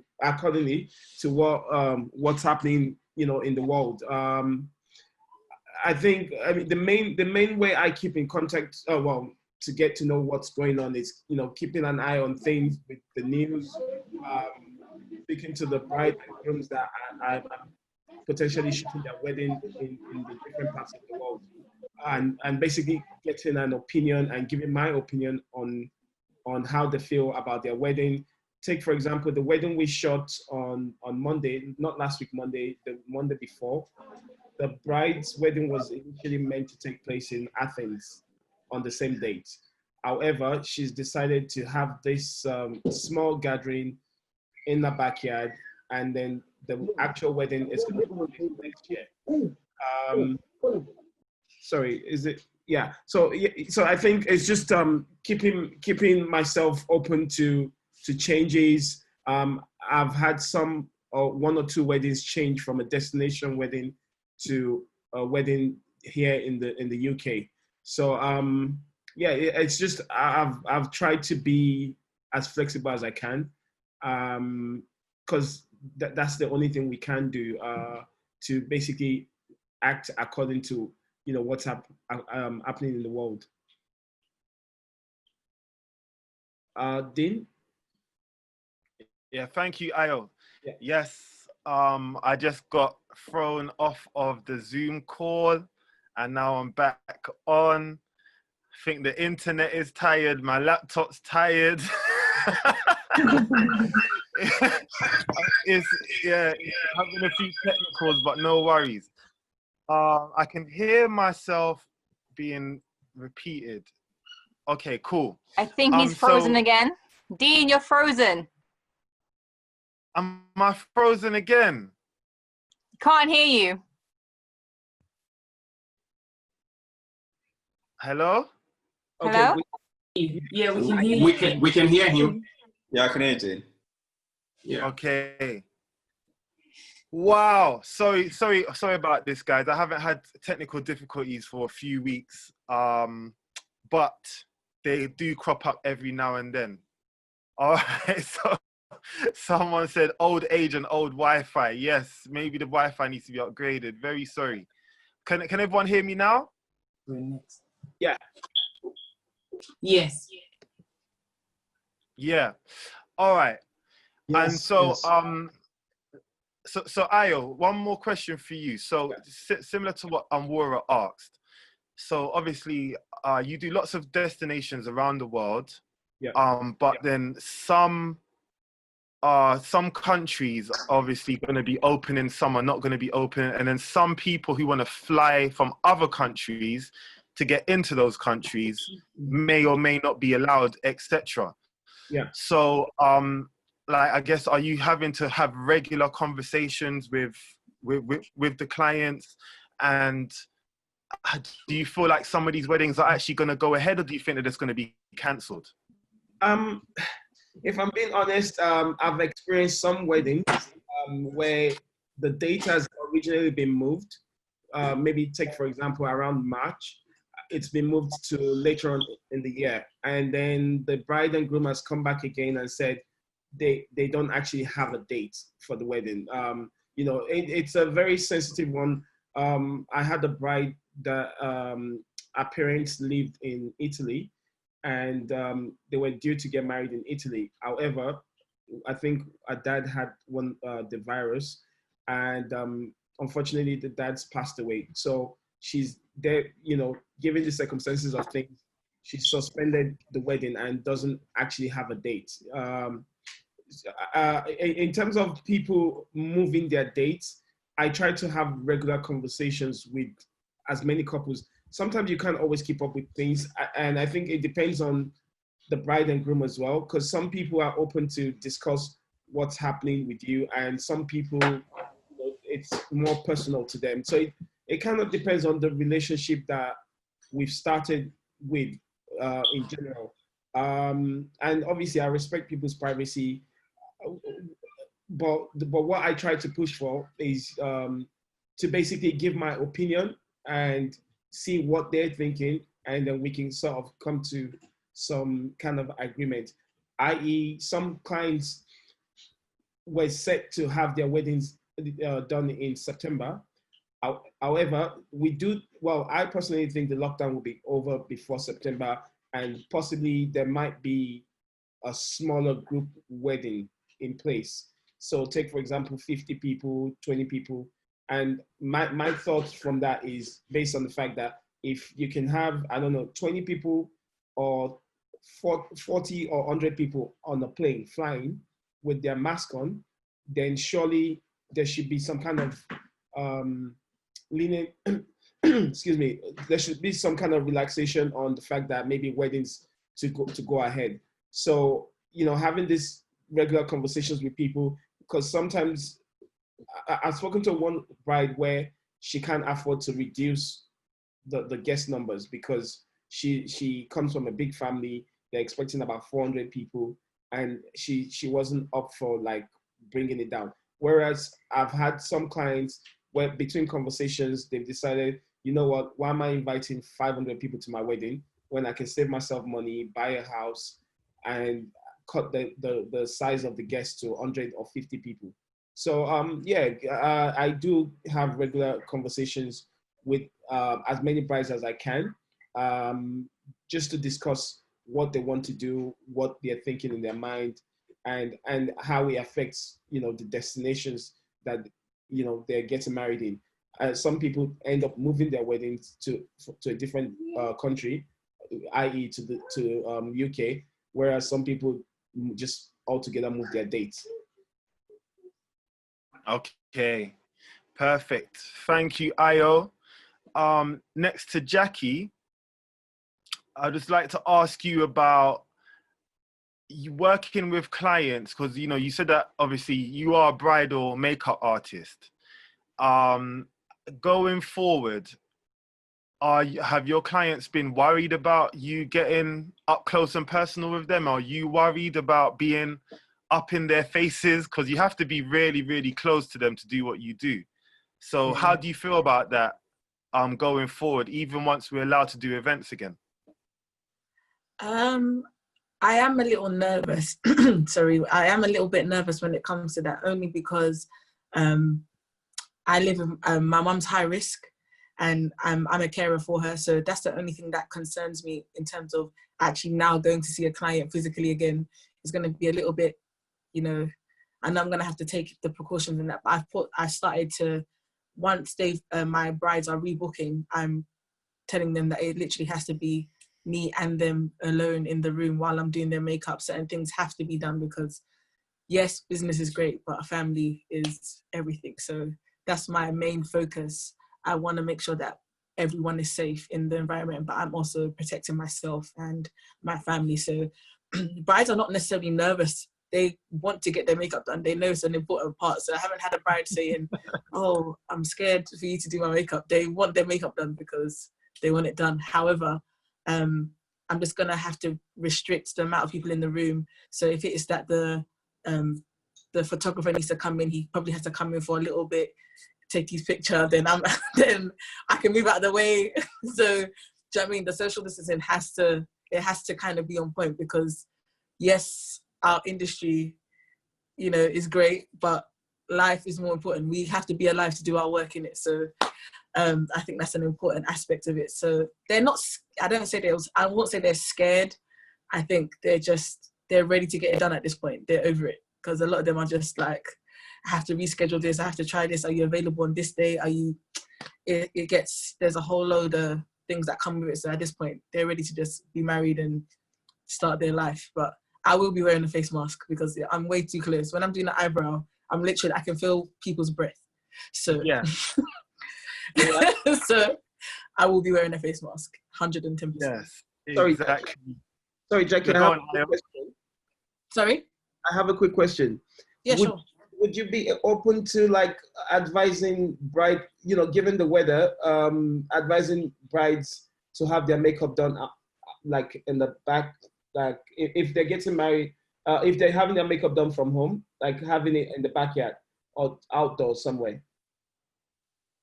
Oh, if it's in the UK, it's tricky because we had sunshine last week, and this week the wind is blowing like mad. So it's a lot more complicated to kind of do it outside. If you've got great weather or you had like a marquee or something, that would be easier to try and do. But a lot of them are getting ready in hotels. So it doesn't really help being in a country like the UK that is so bipolar when it comes to weather. It doesn't really help. But like for my destination weddings, for instance, I could suggest that. So I have one that was supposed to be in Italy. I was supposed to be in Italy yesterday. So yeah, I would have been in Italy for a wedding, but obviously Auntie Caro said no. So I would have to tell everyone to either leave the room while I'm doing her makeup, or we could find somewhere outside on a balcony if it was a hotel, just somewhere to make it a little bit more safer. But regardless, my face mask will be on. So yeah. Thank you, Jacqui, and thank you, Ayo, for that question too. Guys, I'm having serious issues here with the machine. So Joseph and Laura are going to take over with the next question just while I sort this out. I'll be back. I'll be right back. Dean, wait. Dean, you still there? I'm still here. Yeah. So we mixed up a bit today, yeah? So Dean, Laura has a question for you, then I have a question for you. So Laura, fire away. This is Dean's time, and we say this because this is our 10th week, and we want to make this week impactful. So Laura, go ahead. Hear me? Yeah. Yeah, thumbs up. All right, okay. I'll be real quick because we're pressed for time. First and foremost, I want to thank everyone who's come on today. You guys have been brilliant. Thank you so much. But I want to thank Dean. His energy has been amazing. He's been running the show and he's just been doing the best. But I think it's time we ask Dean a question since he's been asking all the questions. Dean, you still there? Yeah, this wasn't part of the script, guys. No matter. Doesn't matter. Carry on. So, Dean, we have the audience and the panel, the panelists, want to know a couple of things about you. So the first question they want to ask is, what is your comeback after COVID-19? Now, we've all discussed, I think, last 10 weeks, you've been asking people what's their comeback, obviously with their businesses, how they're going to put themselves back on their feet. But they want to know, what is your plan? Okay. How are you going to thrive back into the business? That's a very good question. That's a very good question. And I was actually just thinking about that today because my storage basically called me today, and they're not interested in giving any payment holidays, any breaks, any discounts. They're basically saying that the deal that they originally gave me, they can't give that to me anymore because that was then. Basically, that was then, this is now. So I was just talking about it with Mary. I was just saying, like, I'm really, for one of the first times in many years, I'm actually a little bit unsure with what's going to happen in my production side of my business because, like, basically I'm moving clients from 2019 to 2020. So dates I could have sold in 2019, I didn't sell. New dates in 2020 that I couldn't sell, I'm now having to move to 2021, and those dates in 2021 now can't be sold again. And then on top of that, I'm just not actually sure what's going to happen because, like, the running cost to pay for storage and insurances and to keep vehicles on the road and all of that is very expensive. And we're talking about thousands a month to not have any new business. It's a bit of a tricky time, and to be honest, I don't know. And I think that's one of the reasons why I started doing EVN Live, because I don't have all of the answers. I was looking to other people in the industry to provide the answers, because a lot of people do come to me for advice and stuff. And I'm like, listen, like, I'm going through this the first time, just like everyone else. Never had a time where, you know, business has been so slow, and it's something that I kind of need to figure out and work out as I go along. I don't know if I'm going to have to find some really cheap storage for the short term or sell some stuff that I don't really need, that I'll just keep in for kind of one day. But those things are not really required now because we're not doing any events at all. So just like, I think it was Bigg Ayo and I think Angel said, I feel like we are going to start doing events again by around October, November. But in terms of trying to keep everything going during this time, I'm not a big fan of getting like lots of loans and getting into debts just to pay for bills that aren't necessary. So it's a bit of a weird one right now, and I need to do more thinking about it myself. But it will be good to know actually what Rita and Nelson think about this, because you must have overheads as well, like maybe kitchen or storage costs. Like, you know, you guys can tell us what you think. First of all, during this period, we've just used it to build our brand, so brand awareness. The second bit is we have just we're soaring with eagles. So there's no way that we will, although it's, I mean, we feel down, but because, as I said, we're soaring with eagles, iron sharpens iron, we're still going on, you know, we're still staying positive. We're in survival mode at the moment, you know, and new ideas will come up. We will still try to stay sustainable and for a long time. But in regards to how we're hanging on, as we said, you know, you have to diversify, find ways. There is always a way. And I just want to encourage you to carry on. You know, don't give up. You're not the only one going through it. We're all in it together, and we're here to support you. So this is what it's all about. We need to support each other, you know, and I'm happy that you shared this with us, because at least we know that we're not in it alone, you know. So 100%. Yeah. So that's it at the moment. And thank you, Angel, for this initiative. I was actually going to put the advert, because I saw it coming through our email, our business email, and I was going to put it on our story today.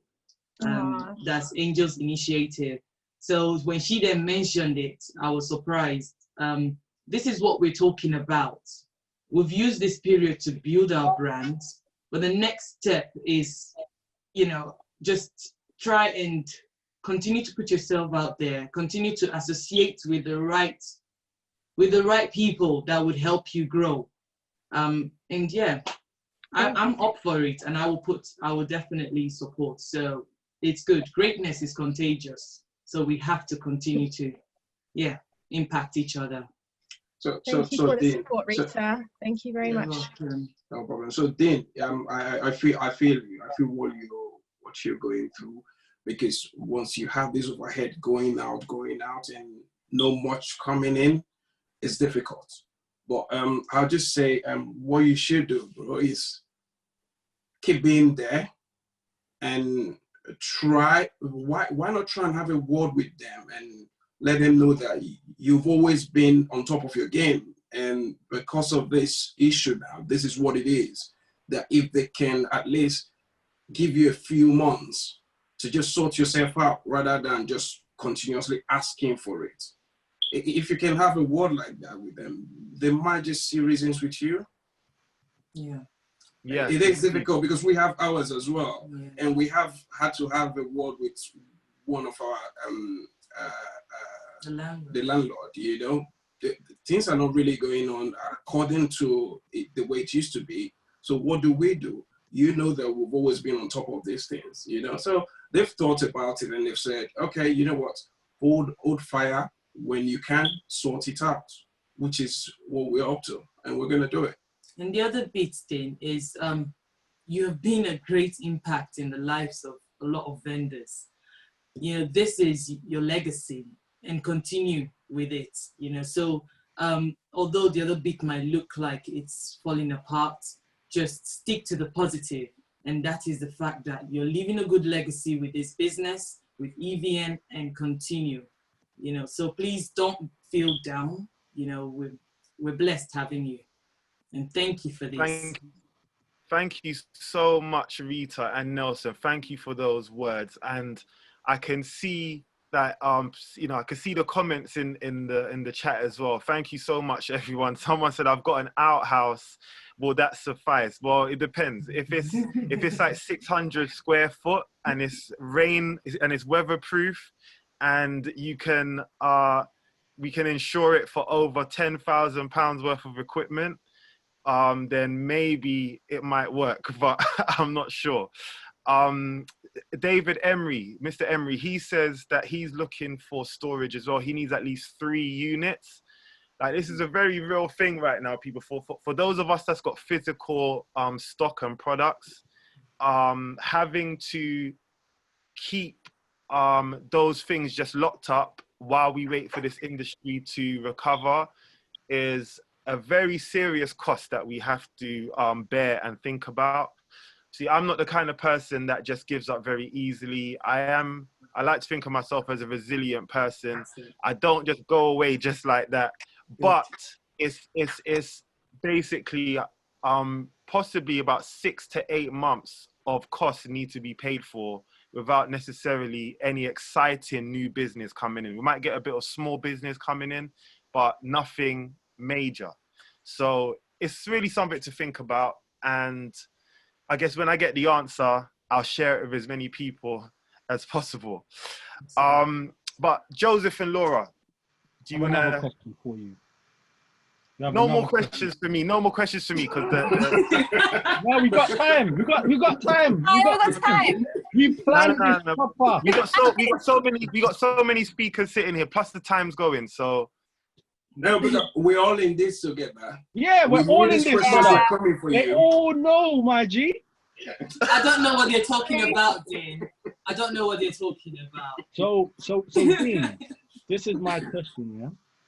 How are you coping with moving your wedding from where it was to in the future?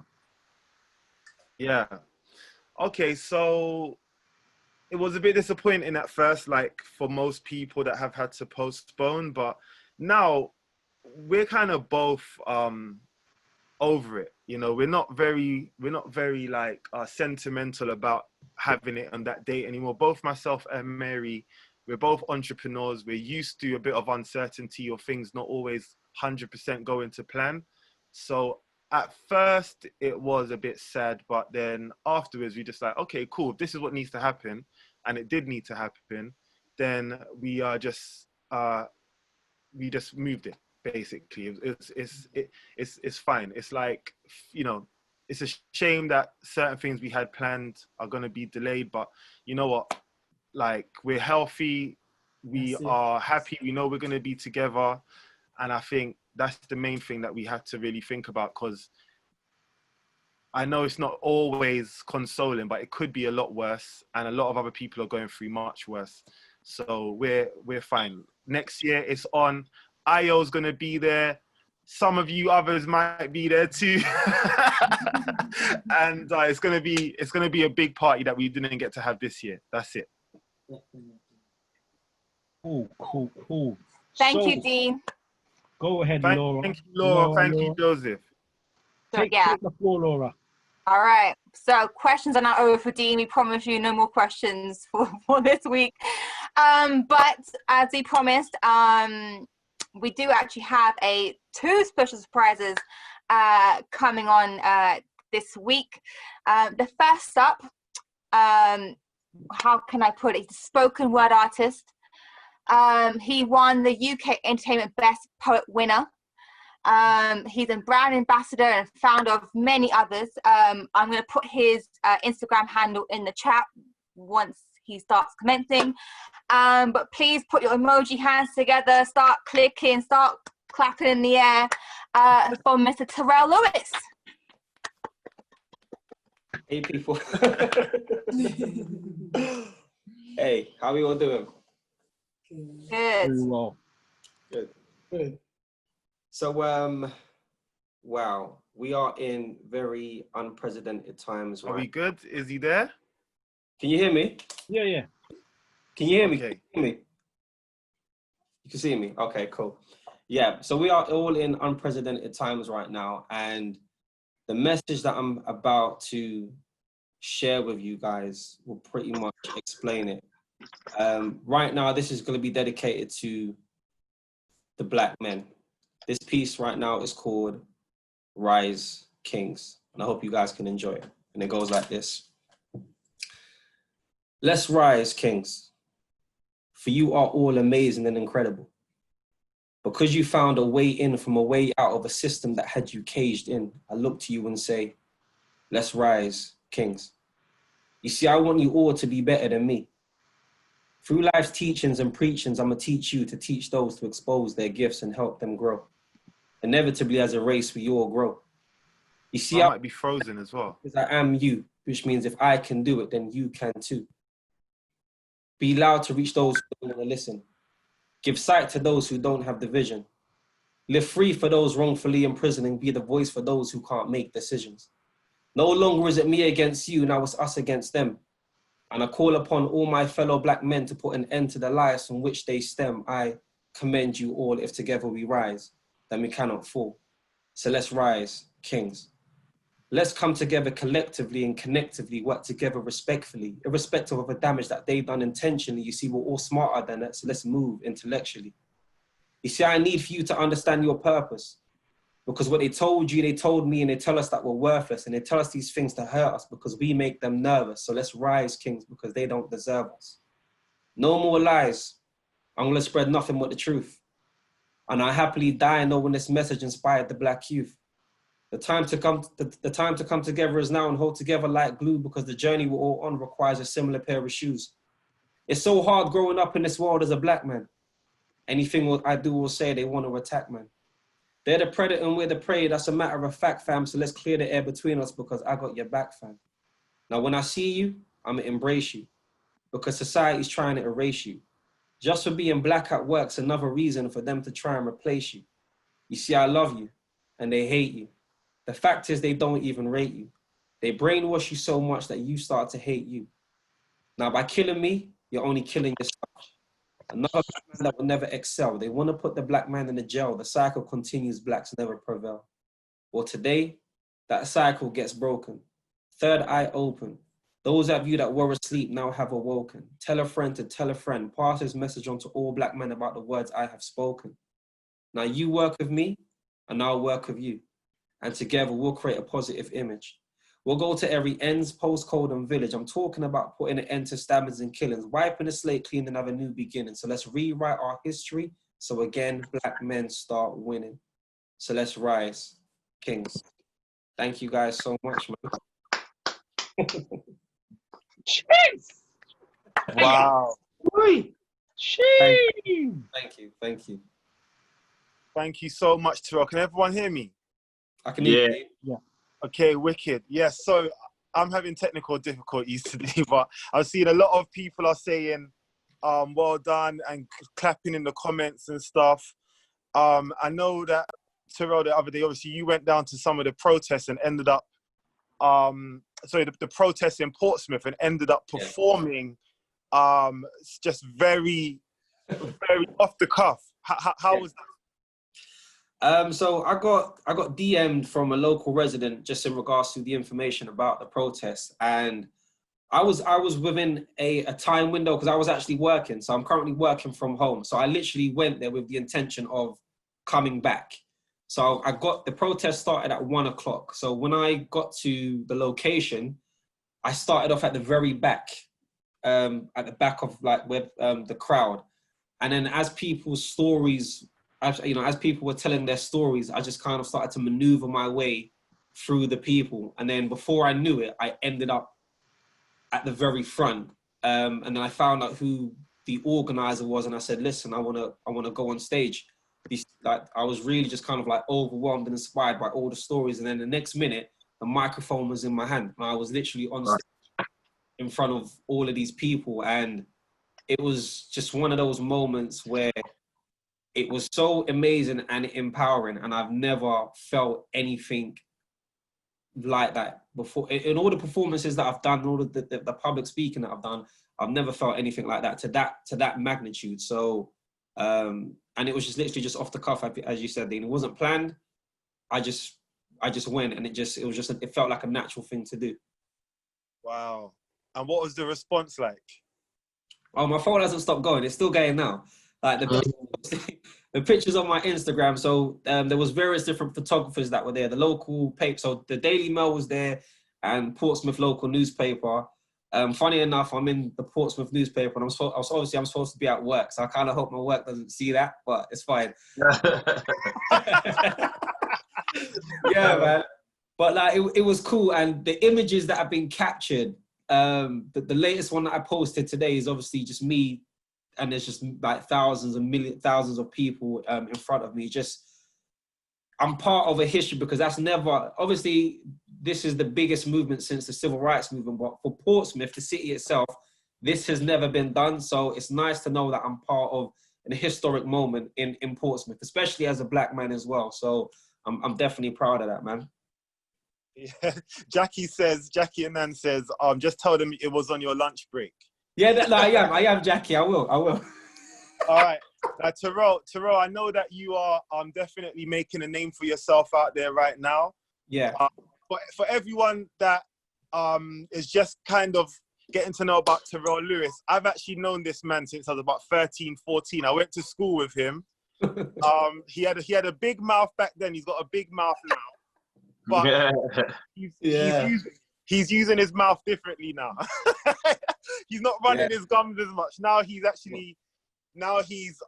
giving an amazing message to the whole world, and he's building his career as a public speaker, as a poet, as a host, and as an entertainer also for weddings. So for anyone that's on this call right now, please contact Terrell to find out his availability for 2021, maybe even 2020. He gets back to his, if you want to get in his DMs, he does respond, and he's available to chat basically. So thank you. Charles Emeka, who's a very well-known MC in the industry, says, "Oh man, more competition." Yeah. There's no competition. I'm here to elevate, man. I'm here to elevate and work. There's collaborations. There's no competition here. There's plenty of room for us, all of us, to excel. All right, lovely. And just before we introduce our next performer, Terrell, just give us your final words of what you want to say about what's going on now, the industry, anything. In closing, I was listening to George the Poet. He had an interview. He was on Instagram Live yesterday on the mobile channel. And one thing that kind of stood out for me was, as a people, as an individual, we all have a duty to represent our race, to help change the narrative of our people and how we're perceived in society. So definitely that obviously resonated with myself. And I definitely just want to extend that message to you guys and to everybody that's on this call. As your duty, it is your duty as a Black person, definitely with everything that's going on, to just, obviously you're representing yourself, but you are also representing our culture. So just conduct yourself in any kind of positive manner and just represent us positively, just to help change the narrative and how we are perceived by society and the public. And that's literally it. So all right, thank you, Terrell, man. Once again, thank you everyone that's on this call. Please, thank you guys, man. Round of applause. Thanks for joining us today. And we're gonna see you in the real world at a real event very, very soon. One day, very soon. Yeah. Exactly. Nice one, sir. All right, Joseph, Laura, please introduce our next performer. Well, last but certainly not least, and to finish off week 10 of EVN Goes Live Zoom, is the, I couldn't even put into words, the amazing, the talented, oh wow, Mr. Saxophone Jones. Whoa. Can you all hear me? Yes. Yes, how you doing? Let me see myself actually so I can see. Yes, oh, I can see myself. How you all doing? You know what? I had to rush. Thank you for that lovely introduction. And that's the best one I've heard. I had to literally rush. I had to rush from a booking to get here. I was like, no, I've got to get here in time. And literally, like I said, I jumped in just at the time I said to Dean that I would jump in 1:45. I thought I wasn't going to make it at first. But yeah, thanks for having me. Yeah, so should I play? Should I talk? Should I quickly say what I'm doing? People know what I'm doing right now? Go for it. Okay, so basically, yeah, I'm a part of the elite vendors group, and like everyone else, I'm a full-time performer and whatever craft you do. So for me, when the lockdown happened, weddings cancelled, loads of bookings. I even have one of the biggest bookings I had was for Euros 2020. I had to keep it a secret, but I was part of the ITV campaign for their adverts. So every time you watch the Euros, every time it goes to the adverts or before, you would see my face playing the saxophone, and they was gonna fly me here. They're gonna fly us everywhere to do this filming in Italy, Amsterdam, everything. And then that just got scrapped. Wow. And then, just quickly sum it up, I'm that 5% because I'm newly self-employed. I only went self-employed from last year. So this government package for self-employed. Nothing applied to me, you know. So, you know, watching the news every day, the last day that I kind of tuned in with the Chancellor's speech, I was like, I'm the 5%, that's buggered. I've got nothing, and apart from my savings, but obviously, you know, I've got a mortgage to pay, bills to pay. So the thing of like, you know what, I need to get a job. I applied for every job you could think of, driving job, everything, nothing. Only one thing came back, which wasn't realistic. It was delivering newspapers 7 days a week from 3 in the morning till 7 in the morning. I actually said, yes, I'll do it. No problem. Until I got an email from someone saying to me, help. And I said, huh? He goes, all right, it's my girlfriend's birthday. Could you come in the garden and play Happy Birthday and one more song? And I was like, at that time, I wasn't really thinking about performing. I was more worried about how am I going to get money to pay my bills, my mortgage, this and that. And I thought, okay, I can do that, but I'm going to have to charge you for 30 minutes, okay? And he was like to me, I only need you for 5 minutes. That's fine, but I'll pay you for 30 minutes. Set in the quote, he paid, I went there, I performed. I've put that snippet on my WhatsApp, on my Instagram, and there's the amount of people that were sending me messages saying, wow, that's an amazing idea, really good. My phone was literally blowing up. And from that, I got 2 more bookings. And then that's when I made that little ad. I had 3 contrasting bookings, put my little picture in there, put one of my cover songs underneath, and just posted that on my WhatsApp and Instagram. I'm pretty sure that's like 4 weeks ago now. I haven't been counting, but literally from then, I've been doing bookings every week. Sometimes 2 a day, 3 a day. Wow. Tomorrow I had one now, got some next week. So, you know, birthdays, anniversaries, proposals. Actually, funny enough, I just left a couple. I was supposed to play at their wedding today. So what she done, she surprised her fiance with me coming to play. I was playing under the tree outside their house, and they were dressed up, dancing, drinking champagne. And the catering company who were supposed to do their food brought some special meals for them. And yeah, it was all a surprise. So it's nice to kind of, you know, still be able to work, but also, you know, give people something which they're not getting, which is the entertainment and some sort of, you know, enjoyment to their. That is really inspiring. That is really inspiring, Jermaine. Seriously, man. Well done. Even from what you said about, you know, playing for the couple today that are meant to get married, playing for them outside their house while the caterer sent food. This is amazing. This is something that I haven't heard of yet, and you know, I'm sure a lot of other people on the call haven't heard of so far either. So well done to you, man. Round of applause. Thank you. Seriously. Thank you very much. But please, can you show us why you're in demand so much? Can you show us what people are? Can you show us what people are paying for? As Charles Emeka just said, your gift shall make room for you, and it's obviously making room for you. But please show us what your gift is right now. Thank you very much. Okay, so I'm gonna play. I was thinking I was gonna play some conventional cover, but I thought, you know what?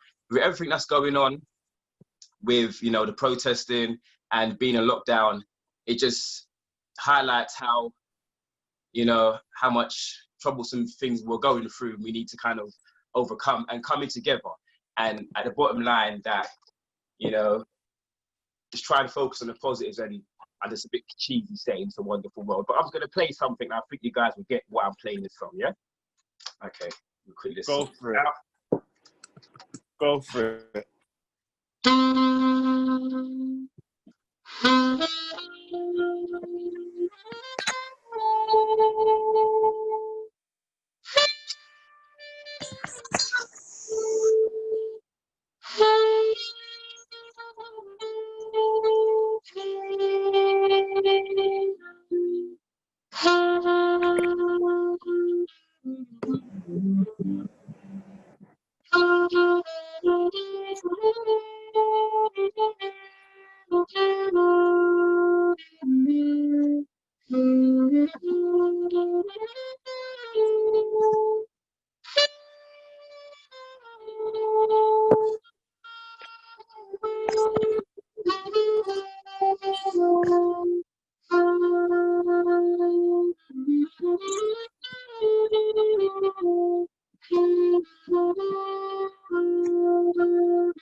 Thank you so much for coming on and doing that, man. That was beautiful, man. We really appreciate it. We're getting some round of applause in the comments as well.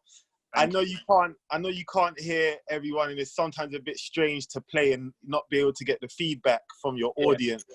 But seriously, on behalf of the EVN and everyone on this call, we just want to say thank you so much for coming on and sharing your talent and your gift with us. We have put your social media handle within the comments, within the chat. Is there anything else that you would like to let us know about or tell us just before we go? Just briefly, you know what? My gosh, I never thought about this. Basically, in everything that's going on, just just try. Listen, don't think too hard. It could even just be like, listen, you guys need to book me, and this is my phone number. Yeah, that's true. Slide in the DMs. You got my Instagram. Slide in the DMs if you need me for anything. And I think how I got here, just think outside the box. Just as I was saying today, with the woman that booked me to play, it was meant to be her wedding, and the caterers still came and brought food for her and her fiance.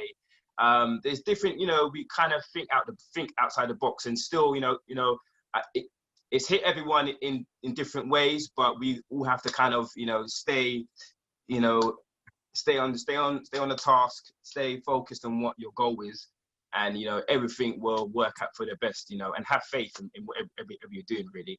But yeah, thanks to everyone for having me, listening to me. I just rushed to get here, but yeah, and no doubt we'll see each other again very soon. So yeah, thank you, and a special 10% discount for anyone who wants to use Jermaine. yeah. That's how you get more customers, baby. There you go, Dean. Dean's put me out there. Definitely. Now, guys, you guys need to book Jermaine. Like this is special. Like the guy he's found a way through all of the challenges in this season to still use his talent to make some money for himself. Yeah. And people are literally booking him to come to their front garden, their back garden, inside their house, or just on their street. I even saw a video of you playing on someone in like a neighborhood street, like a close. You were inside the close, and you were playing, and all the neighbors came out their house and they were listening to you play. That's amazing. Yeah. It's just bringing joy. I mean, even to bring it back, the first one I done actually, after I'd done the birthday celebration, my neighbors where I live now, moved in Crayford, they know I play the sax. They're like, oh, when are you going to come out and play for us? So for one day I came out, I just went on my front lawn. I've got a pretty big front garden. I started playing the sax with some backing tracks. And then next thing I know, literally everyone's come out of their house, social distancing, everyone's on their lawns. I was there for like 3 hours. I was taking breaks, but I was playing music. And then the next day I was out. It was a sunny day. They were all out. I came home and I opened my door, and there was an envelope on the floor, a letter saying, oh, you were amazing yesterday. Thank you for playing. You're a full-time performer. And we kind of went round and we got some money for you. And there was like £70 there. Wow. And these are my neighbors, half of them, that's the first time I ever spoke to them for somebody, because normally everyone's doing their work, but because it was a hot day, everyone's on furlough, people came out their house. And for me, it was like, you know what? I didn't do that with the intention of money. And it was funny, I had a conversation with a friend the other day, and I was like, you know what? When you do the things out of the goodness of your heart, money will come to you, you know? And I didn't do that for the intention of money, and money came to me. And obviously now it's just things that is coming in. So yeah, you know, it's just, you know, do what you love and it will pay, it will come back to you. It will come back to you, you know? 100%. We have to say yes and a massive amen to that, what you just said. Thank you, sir. Definitely. Thank you for joining us today. And everyone, this is EVN Goes Live 10. This is the last session. It has been great. Thank you to all of our speakers. Thank you to Jacqui Annan. Thank you to Rita and to Nelson Osa. Thank you to Angel Jensina.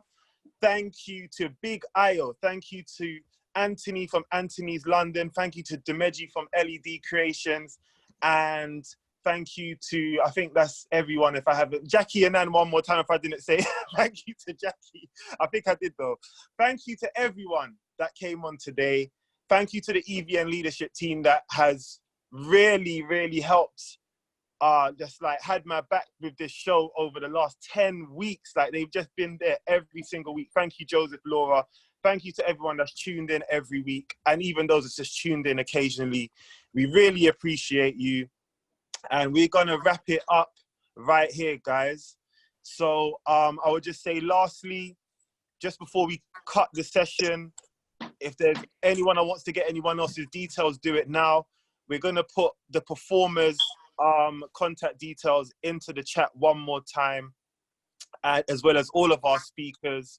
And we're gonna wish you a bye-bye and good luck. Listen, everyone on this call, yeah, good luck with, I know that the path ahead is uncertain, but good luck with coming out of lockdown. Good luck with trying to get your business back on the road. And good luck even if you're going to kind of protest or put your message out there or try and fight for some kind of change or equality. Like, I see what everyone is doing and I'm just really inspired every single day. Seriously, thank you to everyone in the industry that's doing their bit, and God bless you all. Thank you, Dean. Thank you so much. Thank you. Thank you so much. Take care. God bless you too.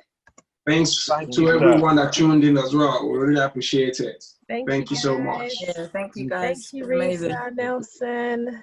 Thank you, Laura. Jacqui, Laura, Joseph. Yeah. Thank you. Yeah, we're gonna end this for now. We will be back in the future, but yeah, it's been an amazing conversation for the last 10 weeks for sure.